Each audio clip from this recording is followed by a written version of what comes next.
If you are a teacher, perhaps a therapist, perhaps you teach classes, you might be a yoga teacher, a mindfulness teacher, you might be operating in a space of personal or spiritual development.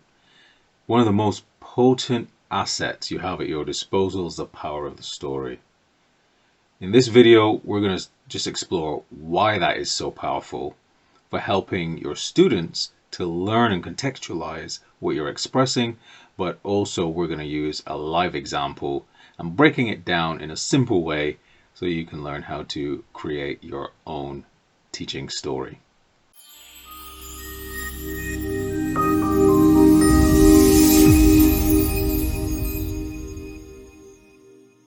Hi guys, Calvin again. So as a teacher, you want to use your stories more. You want to use them more consciously, and maybe you want to write your own stories to help drive points across, to consolidate information, to accelerate learning, and to make it easier to remember, right? So let's take a step back. Stories have been around from time immemorial, since we could essentially as a species speak. Since we've developed our language, we've been telling stories. They have been used to pass information down from generation to generation, even before man was able to write. Now, it is believed that our oldest written story in the world is the Epic of Gilgamesh, and that was written in ancient Sumeria, probably about 4,000 or 5,000 years ago. The oldest pictorial story, some ancient cave drawings, was only recently superseded, actually, discovered in Indonesia, and is thought to be about 45 or 46,000 years old, somewhere in that range. Up until that point, it was the cave drawings in Chauvet Cave in France.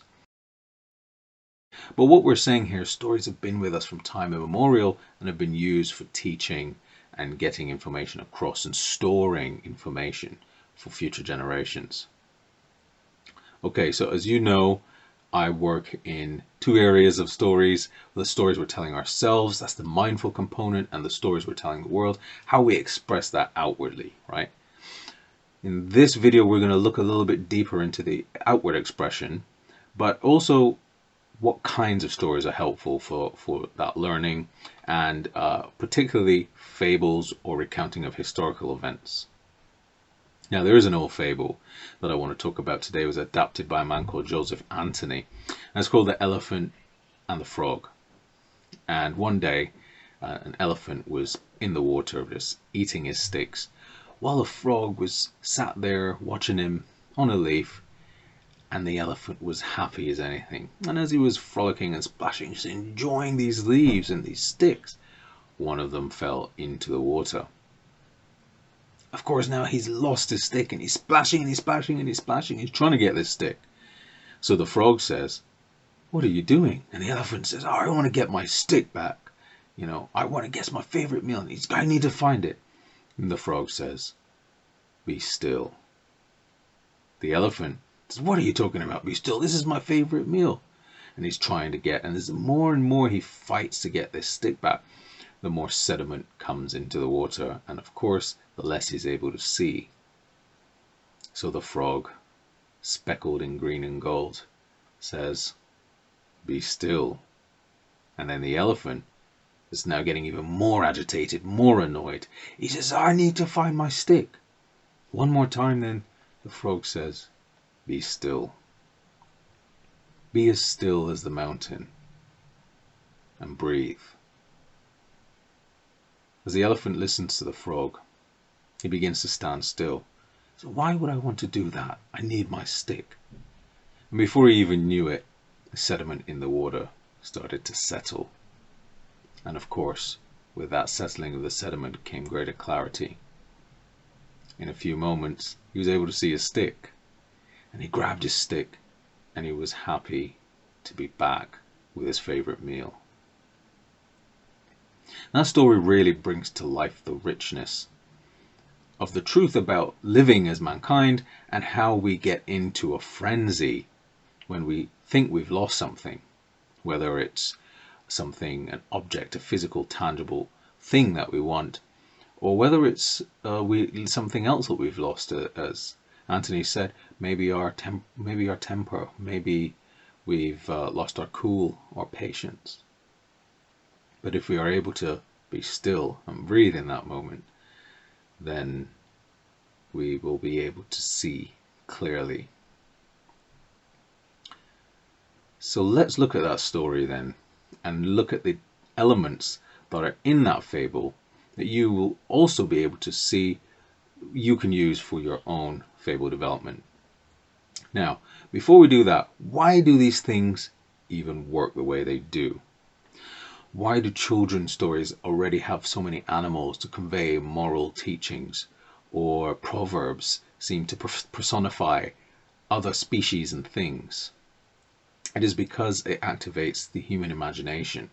And with that imagination, with that level of creativity that arises out of our imagination, our dopamine levels spike. And as the dopamine levels go up, we are more able to understand because our experiential centers open. And that helps us to also remember. So John Medina, molecular biologist, he's a researcher who looks into the way the brain functions. One of the areas that he spends a lot of time researching, and he's written a lot of work on this, but one of his best-selling books is called Brain Rules, looks at how the memory uses dopamine to help it store information. And he talks about how the hippocampus essentially uses dopamine to make information sticky. And he likes to call them dopamine lollipops. So you'll often see that the things we remember most are the things that activate our imagination most or our emotions most. And that is because the dopamine levels are so high. The governor of our memory storage, or the librarian, the hippocampus, then stores those memories more effectively in greater quantity, and it buries it a little bit deeper into the memory bank, if you like. So dopamine then is what really is happening to help us remember. And the imagination, as the imagination is developed and opened up and widened, along with the emotional experience, then it helps us to remember faster, easier, quicker. So what's in the fable, and what are the three elements? You may have remembered from my other work, we talk about Joseph Campbell, who wrote the hero's journey, and he breaks down the way that mankind in the mythology really seems to show the same structure in every single story, because it's the way we interpret the world. But we could even simplify that even more for the example of creating your own story to three core areas. We're going to talk about the beginning, the middle, and the end. Simple, isn't it, right? So at the beginning of the story, there is a setting of the scene. This is just to give some very brief context, to paint the picture so it almost brings us into where we are. And we want to let people know what is happening first and foremost. But then, of course, in the second part of the story, in the middle, we get led into this problem. The elephant, in this case, dropped his stick. So as the elephant dropped his stick, he then begins to go on this hunt to find this stick. This problem is obviously the main problem in the story, and he wants to overcome this problem, but he keeps getting himself wrapped up into a tizzy, right? Because of course he's having this internal battle with his own desire for this object. And then there's the end, which we can call the resolution. How does the story end? Is that by taking the frog's advice, even though he has some resistance to that advice, he was able to be still and breathe. And out of that, he was able to find his stick. And then finally, we know that there is a teaching being conveyed here. And not all fables explicitly mention the teaching. Some of them leave that. Some of the fables and short stories, like a lot of Aesop's fables, for example, they leave it for the reader to interpret, but not all the time. In a lot of other cases, it is explicitly mentioned for you to understand and to learn. So in this case, of course, it is that if we are still, despite having experienced some kind of loss, we are able to get to a position of calmness and clarity if we can harness the power of stillness.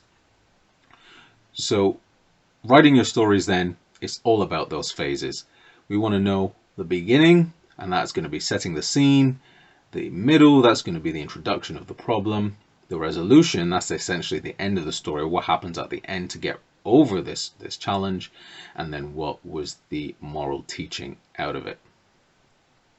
Another reason teachers might want to use stories is for historical events, and this is especially relevant if we want to take, again, a learning from a historical event. But I think that's probably something we can leave for another talk. What's more important right now is to understand those key elements that exist in the story. And if you even really just get those basic structures right, what's happening in the beginning of the story, what's happening in the middle, in the challenge, the problem, and how is that problem resolved, then we know that we have the basic elements of creating our own story right there.